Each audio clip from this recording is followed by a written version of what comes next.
હરસિદ્ધિ માતાજીનો ભવ્ય ઇતિહાસ એક એવી લોકવાયકા હતી કે દરિયામાં વેપાર અર્થ નીકળતા વહાણ જ્યારે કોયલા ડુંગર પાસે માતાજીના મંદિર સન્મુખ આવે ત્યારે તેમનું સ્મરણ કરી દરિયામાં નાળિયેર પધરાવવું પડતું, જેથી તેમની આગળ મુસાફરી નિવિધ પાર પડે. એકવાર કચ્છના વેપારી ઝઘડુ શાહ તેમના 7 વહાણોમાં માલ ભરી વેપાર અર્થે દરિયા ખેડવા નીકળ્યો, પરંતુ તેઓ માતાજીની સન્મુખે આવતા આહુતિ આપવાનું ભૂલી ગયા, એટલે તેમ 6 વહાણ ડૂબવા લાગ્યા.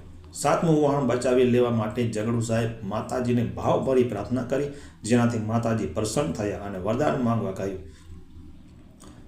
તે સમયે ઝઘડુ શાહે કહ્યું, માતાજી, તમે ડુંગરની ટોચ પરથી તળેટીમાં પધારો અને આજ પછી કોઈ વહાણ ડૂબે નહીં. માતાજીએ ઝઘડુ શાહને કસોટી કરવા માટે કહ્યું કે જો તું દરેક પગથી મને બલિ ચડાવે તો હું નીચે ઉતરું. ઝઘડુ શાહે માતાજીને શરત માન્યા અને દરેક પગથી એક પશુનો બલિ આપતા ગયા, પણ છેવટે 4 પગથિયા બાકી હતા.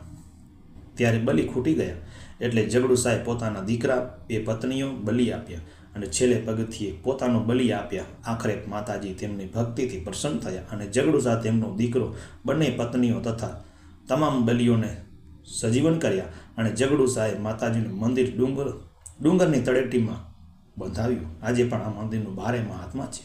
બીજી પણ એક લોકવાયકા એવી છે કે મહારાજા વિક્રમાદિત્ય તપસ્યા કરીને દેવીને પ્રસન્ન કર્યા અને તેમને પોતાની સાથે ઉજ્જૈન